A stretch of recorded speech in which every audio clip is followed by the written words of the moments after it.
안녕하십니까. 스탁과 스토리, 수다가 있는 수요일 김기수의 돌직구 타임, MTNW 김기수입니다. 인사드리겠습니다.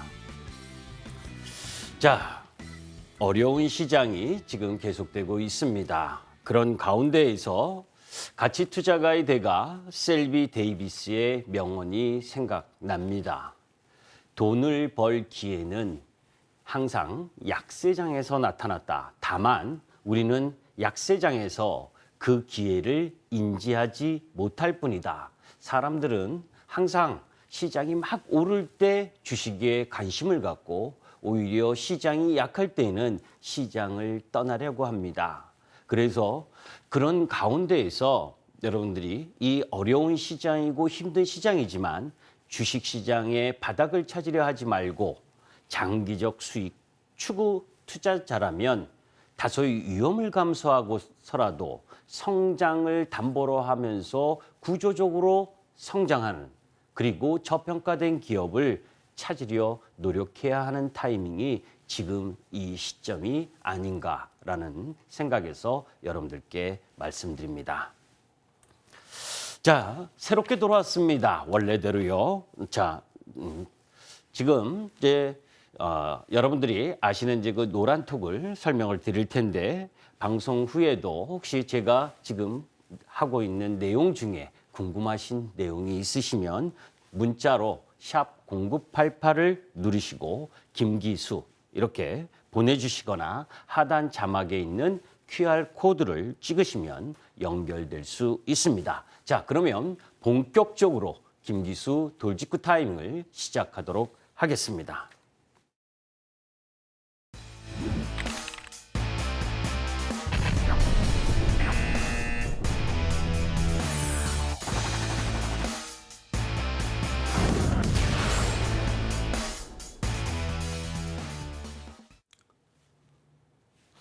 자, 주식은 말이야. 거기에 이제 여러분들과 핫 이슈를 같이 섞어서 말씀을 드리도록 하겠습니다. 오늘은 웹도덕 현상에 대한 이야기를 먼저 말씀드리려고 합니다.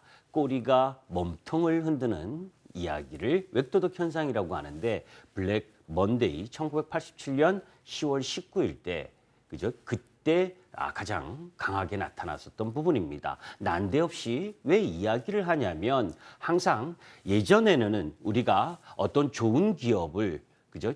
그 주식을 사서 묻어두면 되는 시장이었습니다. 그런데 시장에서 지금 보게 되면 선물 옵션, 그죠? 그 파생 상품, 우리가 그것을 선진기법, 금융기법이라고 이야기를 하는데 그 부분을 복합적으로 섞으면서 기초자산인 기업의 여러 가지 파생과 연결된 부분이 있기 때문에 더 복잡해진 부분이죠. 사실 여러분들이 생활 속에서 웹도덕 현상도 발견할 수 있습니다. 그 부분이 여러분들 스타벅스에 커피 한 잔 사면 사은품으로 핸드백 주고 뭐 이랬었던 거 보셨잖아요. 주객이 전도되는 현상, 이 부분을 웹도덕 현상이라고 합니다. 우리나라 최근에 2010년 11월 11일 옵션 만기 때 도이치뱅크가 동시효과 10분 만에 2조 원을 쏟아내면서 마이너스 2.7% 급락시켰었던 부분도 이 웹도덕 현상입니다. 왜 갑자기 이 이야기를 하냐면 여러분들 어제는 그리고 어제 그저께는 외국인들이 선물을 무차별적으로 매수하면서 프로그램 매수에 의해서 하이닉스가 반짝 뜨고 대형성 종목이 오르더니 오늘은 또 11,000계약 이상 장중에 외국인들이 선물을 매도하면서 프로그램 매도가 집중적으로 나왔지요. 하루 프로그램 매수 들어왔다가 난리치고 또 프로그램 매도 나와서 난리치고 이러면서 하락시장 3,000포인트에서 오르락내리락하는 그런 흐름들이 지금 시장에서 진행되고 있기 때문에 그런 부분들이 방향성을 갖지 못하고 여러분들의 이 기대감과 그 기대감이 실망감으로 바뀌는 그런 현상 부분을 반복적으로 나타나면서 시장 참여자들을 지치게 만드는 과정이 지금 진행되고 있는 게 지금 시장의 특징이기 때문에 설명을 드렸습니다. 자, 그리고 이슈 중에 또 생필품을 비축하라. 뭐 이 중국의 11월 1일 상무부 공지 이 내용도 이거 보면 좀 이상하죠, 그죠? 가정은 일상생활과 돌발 상황의 수요를 만족시키기 위해서 일정 정도 이 생필품을 준비하라. 그렇지 않아도 양안 관계가 안 좋은데 그 속에서 이런 중국 상무부 공지는 혹시 대만과의 일촉즉발 이런 부분을 연상케 할 메시지가 될 수도 있잖아요. 이런 불안감부터 시작을 해서 별의별 내용들이 나왔죠. 사실 지난주 금요일 날 우리 시장이 난데없이 급락을 했었습니다. 프로그램 매도가 집중됐던 거 기억하시죠? 그 가장 기본은 우리 시장의 국고채 3년 금리가 2%가 넘어가는 급등 흐름이 전개가 되면서 그죠? 그 이유와 그리고 또 헝다그룹이 30일 날 이자를 지급할 수 있느냐 없느냐 이런 불확실성 거기에 놓여져 있고 또 애플과 아마존이 시간에 급락했었던 부분 그것까지 감안해서 금요일 날 하락을 했죠. 우리 시장이. 그죠? 크게 하락을 했었습니다. 그런데 실질적으로 애플과 아마존은 미국 시장에서 시간에 하락했었던 것보다 반등을 해줬고 미국 시장은 또 올라갔고 우리 시장 장 끝나고 나서 상해 종합부터 시작을 해서 홍콩이 일정 정도 반등을 해줬는데 그럼에도 불구하고 우리 시장은 정말 무기력한 흐름을 보여주고 있는 게 이런 금리와 연관된 부분이지요. 그래서 테이퍼링 이후에 어떠한 금리 흐름을 보여줬느냐 미국 시장에 그래서 지난번에도 지난주 시간에 이 부분을 설명드렸죠. 그죠? 이제 내일 새벽이면 미국 시장에 이 FOMC 결과가 나옵니다. 당연히 테이퍼링 하겠죠. 그리고 금리도 2014년과 유사한 흐름을 보일 거라고 봅니다. 왜? 재료 노출이죠. 우리가 1년 전으로 돌아가서 2020년 3월 달에 나스닥이 35% 급락을 하고 독일이 45%를 급락을 하고 저 노란색 칠했던 부분들입니다. 그리고 한국 시장이 마이너스 40% 급락을 했었던 그러면서 시장은 무차별적으로 돈을 풀었었죠. 자, 나스닥 종합 월봉 모습입니다. 2020년 2월, 3월 두 달 음봉 그래놓고 지금 쭉 올라와서 엄청나게 상승한 부분이죠. 그죠? 테이퍼링을 한다라고 하는 지금 11월 FOMC 열리는 순간에 그런데 우리 시장도 역시 마찬가지였어요. 그죠? 2020년 2월, 3월 40%, 45% 급락을 했었던 부분에서 상승하고 지금 4개월 음봉 나고 나서 11월 달 양봉, 음봉 왔다리 갔다리 하고 있는 그 중에 이제 그 당시를 왜 제가 과거 이야기를 하고 있느냐면 그때 무차별적 돈풀기 이 부분이 이제 정상화의 흐름으로 오고 있는 시장에 놓여졌다는 거예요. 9월 달에 9월 FOMC 때 제가 여러분들에게 이 부분을 말씀드렸었죠. 이미 테이퍼링 11월 계획 발표할 거다. 그리고 내년 중반 8개월 동안 그죠? 조금씩 차츰 줄이는 과정 이 부분이 나올 거다. 이건 이제 그 부분이거든요. 아직 11월 FOMC 결과는 나오지 않았습니다. 이렇게 나올 가능성이 높다라고 하는 부분이 9월 달에 이미 FOMC를 통해서 나온 거고 자, 그런데 미국 시장은 계속 올라가는데 우리 시장은 전 세계 글로벌 시장에서 홍콩 다음으로 꼴찌다. 그 이유를 지난주에 설명을 드렸었죠. 그죠? 반도체 비중이 높다.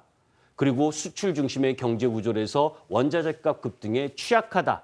그리고 우리나라만이 안고 있는 긴축. 그죠? 8월 달에 금리 인상을 하고 거기에 무수히 많은 대출 제한 그러니까 시중의 유동성이 더 들어올 수 있는 여건이 안 되고 오히려 옥죄어지고 있는 상황이고 그런 가운데 11월 25일 한국의 금통이 거기까지는 또 추가 금리 인상에 대한 부담을 가지고 있기 때문에 시장이 올라갈 수가 없다. 자, 그런데 바이든이 한 나라의 대통령이라고 하는 바이든이 중국 더러운 철강 이런 표현을 구사했습니다. 중국의 더러운 철강. 자, 이 미국과 중국의 관계를 단적으로 표현하는 단어죠. 미국 중심의 공급망을 구축하려고 하는 바이든 정권. 그 속에서 미중 관세 전쟁의 피해로 우리나라가 입는 피해는 반도체 쪽에서 4조대에 육박하고 있다라고 합니다. 이러니 우리 시장이 지금 헐씨구나 좋다 하고 미국 시장 따라 올라갈 수 있는 여건이 안 되고 있는 거죠. 반도체 대중국 수출 비중이 2020년 40%, 조금 2021년에 줄었다 해도 38%, 홍콩에 수출하는 것까지 합치면 50% 이상이다라고 하는 부분. 그런 부분에 놓여져 있다 보니까 우리 시장이 지금 별로 안 좋은 모습입니다. 자, 11월 일자별 경제지표에서 이제 가장 중요한 부분은 뭐 여러 가지 부분이 놓여져 있는데 다음 주 우리 시장 옵션 만기, 그죠? 그리고 이제 그 이후 부분에 대해서는 차근차근히 설명드리는 시간을 갖도록 하겠습니다. 자, 그리고 그다음 이런 부분들 속에서 마켓과 섹터와 관련된 부분을 여러분들께 이야기를 할 텐데 그중에 가장 여러분들이 왜 미국 시장하고 우리 시장, 미국 시장은 어제도 사상 최고치를 경신하고 있는데 우리 시장은 왜 디커플링이냐라고 하는 부분, 그 속에서 섹터와 이 업종, 종목, 이 부분을 어떻게 갖고 가는 것이 좋겠느냐 하는 부분에 대한 구체적인 설명을 들어가죠. 그 이전에 한국 월별 수출액 추이를 보면 정말 좋아요. 그죠? 10월 수출도 550억 5천만 달러로 역대 2위, 지난달에 1위. 상당히 좋습니다. 그러니까 수출 흐름에 있어서는 크게 나쁜 것이 없다. 다 주요 품목 수출 증가율 추이도 다소 반도체와 석유화학 일반 기계 순으로 양호한데 지금 표를 보게 되면 7월, 8월 달보다는 조금 못한 모습을 보여주면서 그래도 수출 증가율 추이 흐름 부분은 양호한 흐름이에요. 그죠? 그 속에서 주요 지역별 수출 증가율 추이도 중국이나 미국, EU 이런 쪽 부분은 양호하고 그런 가운데에서 단가 상승세가 둔화되고 있고 물량이 플러스 전환하고 있다라고 하는 부분은 의미 있는 도표 흐름입니다. 다만 이제 부담스러운 게 원자재 가격 상승에 따른 이 수입 물가의 상승, 이 부분이 조금 부담스럽다. 그런데 그런 가운데 한미 증시 차별화 원인, 이 부분을 다시 한번 짚어볼 필요가 있죠. 사실은 차별화, 시장 지수는 차별화 모습을 보여주고 있는데 디커플링을 보여주고 있는데 안에 내용을 보면 커플링하고 있는 모습입니다. 우리 시장이 그걸 이제 차근차근히 보면 지수상으로는 미국 나스닥 지수 신고점 경신하는데 우리 코스피 지수는 오늘 3,000포인트 무너지는 그래서 3,000포인트에서 왔다리 갔다리 하고 있는 그런 장세죠. 중국 상하이 지수하고 비슷하게 움직이고 있죠. 자, 거기서 우리가 인정해야 될 부분은 인정해야 되지요. 미국하고 한국 GDP 성장률 차를 보게 되면 미국의 성장률이 우리나라 성장률보다 더 좋으니까 그러니까 당연히 미국 시장에 더 나은 모습을 보여주는 거죠. 한국 GDP 증가율 추이와 지금 이 부분 좀 빨리빨리 넘어가겠습니다. 이 부분은 여러분들이 별로 그렇게 많이 안 좋아하실 거니까. 여하튼 미국 GDP 증가율 추이가 미국 역시 예상보다 시장 컨센서스보다 크게 하회를 했지만 우리나라보다 더 좋은 모습을 보여주고 있고 그 속에서 확대되고 있는 미국과 중국의 제조업 사이클, 그러니까 미국의 제조업 사이클이 더 좋다라는 이야기를 도표로 보여주고 있는 거예요. 그런 가운데에서 미국의 3분기 GDP 성장률에서 보인 내용을 살펴보게 되면 민간 소비 중 내구재 소비 이쪽 부분, 이 파란 쪽 라인 부분은 안 좋은 흐름을 보여주는 반면에 지식 재산 생산물 투자, 이게 뭐예요, 여러분들? 지적재산권이라든지 이런 그 비제조업 관련된 부분, 그죠? 그런 쪽 부분이 양호하다는 걸 보여주는 겁니다. 그런 가운데에서 외국인 코스피 지분율이 지금 31%까지 내려왔어요. 그죠? 지분율이 엄청나게 내려와 있는 우리나라 시장입니다. 왜? 우리 시장에 있어서는 항상 이 코로나 확진자 수가 증가하거나 또 그 속에서 우리나라 GDP 성장률이라든지 제조업 가동률이 적게 되면 이 지분을 줄이는 과정 이런 부분들이 진행되고 있거든요. 그런 가운데에서 원자재 가격이 상당히 올라가는 부분. 그래서 지난주에 여러분들 시청을 계속 하셨던 분들은 기억하실 겁니다. 그죠? 원자재 수출 국가나 인도, 러시아, 인도네시아들은 미국에 따라서 강세, 미국의 공급망 속에 속해 있는 나라들은 강세 흐름을 보이고 있고 반면에 중국의 비중을 많이 갖고 있는 쪽 나라, 중국, 대만, 그리고 일본, 우리나라를 포함한 부분은 시장 지수가 가장 약세를 보이고 있다. 사실 헝다그룹의 위기도 아까 말씀드린 것처럼 30일 채권 이자 부분은 지급을 완료를 했지만 11월 11일 날 돌아오는 그 채권 이자를 또 지급할 거냐 못할 거냐 하는 그 불안감은 중국 시장에 계속 놓여 있고 우리나라 11월 25일 금통위의 금리 결정 이 부분까지 맞물려 있기 때문에 지금 시장 지수가 올라갈 수가 없는 상황 속에서 미국 시장과의 디커플링이 나오고 있는 이유다라고 보시면 됩니다. 자, 여기에서 구체적 산업으로 들어갑니다. 야속한 미국과의 디커플링과 커플링인데 사실 여러분들 공급망 차질 이런 얘기 많이 들었잖아요. 그죠? 그 속에서 그런 관련 업종은 어떤 업종입니까? 결국 제조업 업종이죠. 그죠? 시크릿컬 업종이라고 할 수 있는 부분, 소프트웨어를 제외한 IT 업종, 그리고 자동차 이런 부분들이 결국 공급망에 가장 큰 영향을 미치잖아요. 그런데 S&P 업종에서 이 지금 이야기한 공급망 차질 관련 업종 부분의 비중은 28.8%밖에 안 돼요. 미국 시장에서. 그런데 우리 시장은 58.9%, 약 60%를 차지하고 있습니다. 그러니까 지수 자체가 같이 상승할 수가 없는 거죠. 이게 디커플링인 거예요. 그러면 커플링 쪽은 어떠냐? 그죠? 지금 미국 시장에서 가장 잘 나가고 있는 부분이 뭐예요? 소프트웨어, 그리고 미디어, 엔터, 금융 이쪽입니다. 미국 시장에서 S&P 37.4%를 차지하고 있고 우리나라는 20.4%. 그러니까 우리 시장에서 비제조업이라고 하는 게임, 엔터, 문화, 콘텐츠, 메타버스 그죠? 이런 쪽의 부분은 상승을 하면서 신고가를 경신하고 있는 반면에 제조업 쪽은 어때요? 산업재나 소재 비롯해서 경기 민감 섹터 부분은 약세를 보이는 거. 그러니까 미국 시장과의 부분에 있어서 지수상으로는 디커플링을 보이고 있는 거지만 안에 있는 내용으로 보게 되면 산업으로 보게 되면 커플링을 보이고 있는 상황이다라는 거예요. 그래서 미국의 엔비디아니, 테슬라니, 애플이니, 아마존이니 할 거 없이 그죠? 신고가를 경신하고 상승하는 흐름. 비록 이제 애플과 특히 아마존의 실적 부진 때문에 조금 약세를 보였어도 미국 시장의 전반적인 흐름 부분의 기술주들은 상승 흐름을 보이고 있는 상황이잖아요. 반면에 제조업 쪽 부분에 우리 시장은 많은 비중, 거기에 대중국과 관계가 있다 보니까 지금 그런 섹터들이 약세를 보이고 있는 중이다. 자, 그러면 외국인 순매수의 전환 시점은 결국 언제가 될 거냐? 결국 제조업 생산 차질 모멘텀이 정점을 통과하는 시기겠죠. 빨라야 내년 1, 4분기라고 이야기를 하고 있습니다. 다만 주가는 그거보다 조금 더 일찍 선행해서 움직일 가능성이 높다라는 부분. 그래서 본격적으로 외국인들이 매수세가 들어올 수 있는 여건 부분은 2022년 1, 4분기나 돼야 되지 않겠느냐. 그렇다고 해서 시장이 급락하고 이런 부분은 저는 아니라고 봅니다.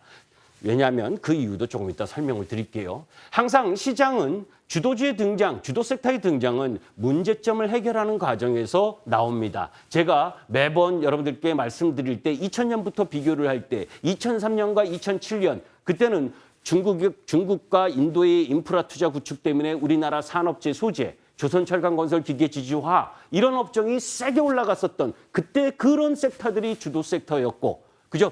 미국도 마찬가지예요. 그 국면별로 시가총액을 최고를 차지하는 기업들은 지금 애플하고 마이크로소프트하고 이 시가총액이 역전이 됐지만 아마존, 구글 이렇게 새롭게 성장을 하거나 글로벌 시장에서 마켓을 확실하게 쥐어쥐고 있는 글로벌 경쟁력을 확실히 갖고 있는 쪽 라인 이런 섹터 부분들이 시가총액이 크고 그 시가총액이 큰 부분이 기업들의 영업이익을 담보해내니까 미국 시장은 강세 흐름을 보이는데 우리나라는 어떻습니까, 여러분들?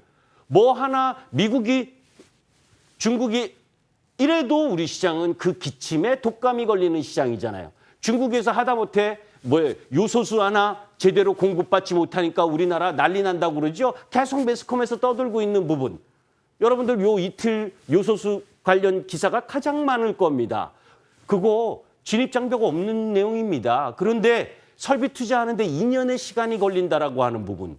그죠? 이전에 삼성정밀화학이 만들던 거 롯데정밀화학으로 넘겼고 롯데정밀화학이 지금은 만들지 않고 있는 그런 부분들, 그죠? 단가가 안 맞아서 생산성이 안 맞아서 못 만드는 거거든요. 여튼 그런 부분인데 항상 주도 섹터는 그 니즈를 해결하는 과정에서 주도 섹터가 발생했다는 거예요. 그런 부분들을 염두에 보면 이제 여러분들이 11월 초입니다. 11월 초지만 2022년의 화두는 어떤 쪽으로 갈 것이냐 하는 부분들을 염두에 두고 접근해야죠. 자, 여기서 FOMC 결과는 내일 아침 새벽에 나옵니다. 자, 2014년 테이퍼링 이후 이 실시하던 그때를 한번 보는 겁니다. 그 2014년도에도 이제 버냉키 발작을 비롯해서 충돌이 있었지만 그 이후에 어떤 섹터들이 시가총액의 비중을 확대한 흐름을 갖고 갔느냐라고 보게 되면 그때도 미국 시장은 IT와 커뮤니케이션, 서비스, 경기 소비재 쪽이 시가총액의 비중을 더 늘려갔다. 이건 뭐냐면 세상은 주식시장은 세상과의 소통이다. 세상이 변화하는 과정에 맞춰서 구조적으로 성장하는 산업 섹터의 비중 부분이 커졌다는 거죠. 그 부분을 염두에 둘 필요가 있습니다. 자, 지난주에도 여러분들께 이런 말씀을 드렸죠. 우리 시장은 지금 공급망 병목 현상, 원자재 가격 상승, 그래서 제조업 쪽이 못 간다. 그죠? 그렇기 때문에 지금 메타버스와 K-팝, K-콘텐츠, 드라마, 게임 이쪽 라인 비제조 거기에 이제 은행이었었는데 이제 은행도 재료 노출 시점 금리 인상 이제 11월 달에 한다라는 가정하에서 은행이나 보험이 올라왔었기 때문에 그 부분에 재료 노출 갔죠. 이쪽 부분인데 이쪽도 이제 가격에 대한 부담을 느끼는 시점이죠. 그러면 구조적 성장 섹터 이쪽 쉬고 있는 섹터 어디 부분에서 이제 바톤 터치를 맞아줘야 되는 상황. 나머지 낙폭 경기 민감 섹터 이쪽 부분에 있어서는 순환적인 흐름 부분의 반등 정도 이 부분을 계속 말씀을 드렸는데 자 이제 주가 흐름을 봅니다. 유메이드 그죠? NFT 대체 불가능한 토큰과 또 연결되면서 유메이드나 또 문화 콘텐츠에서 하이브 또 이 메타버스의 자이언트 스텝 이게 9월과 10월의 주가 흐름입니다. 종합주가지수 코스닥 지수하고는 틀리죠. 이게 주도했었던 장세였던 거예요. 그죠? 세상에서 가장 싼 인터넷 기업 아프리카 TV부터 시작을 해서 서울 옥션 오늘 서울 옥션이나 또 갤럭시아 머니트리 이쪽 NFT 관련주들은 딱 또 약세를 보였지만 그리고 유일하게 제조업 쪽에서 그린에너지인 원전 관련주 정도가 상승하는 흐름을 보였던 부분이 9월, 10월 시장에서 약세일 때 나왔었던 특징이죠. 자, 그러면 저쪽 부분에 여러분들이 못 가겠다면 그죠? 너무 높아서 못 가겠다면 그런데 항상 주가가 너무 큰 것도 부담되지만 너무 많이 오르는 거 부담돼서 그것을 접근하는 게 부담스럽다면 이제 그 오른 가운데에서도 나름 추가적인 상승 흐름을 가져갈 수 있는 부분 그 부분의 K-팝 부분을 여러분들께 설명을 드리려고 하는데 그죠? 전체적으로 시간이 없네요. 그 외의 부분 관련해서는 참 많은 이야기들을 설명을 드릴 텐데 그 부분은 나중에 또 시간이 되면 하도록 하고 자, 1시간을 하다가 30분 하니까 많이 줄어들네요. 핑퐁 장세에서 살아남는 방법 그리고 조금 전에 마무리를 하지 못했었던 이 시장의 원자재 가격 상승의 변화 그 속에서 11월과 12월을 준비하는 시장 이런 전반적인 부분에 대해서 잠시 후에 이제 여러분들과 공개 방송을 통해서 말씀드리는 시간을 갖도록 하겠습니다.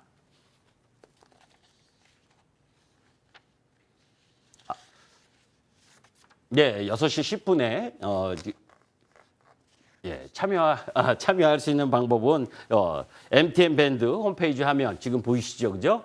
거기에서 클릭하시고 들어오시면 저하고 만날 수 있습니다. 오랜만에 제가 이 무료 방송 소개를 하다 보니까 버벅대네요. 죄송합니다. 자, 오늘은 이 정도로 마무리하고 다음 주에는 더 나은 김기수 돌직구 타임을 시간을 갖도록 하겠습니다. 감사합니다.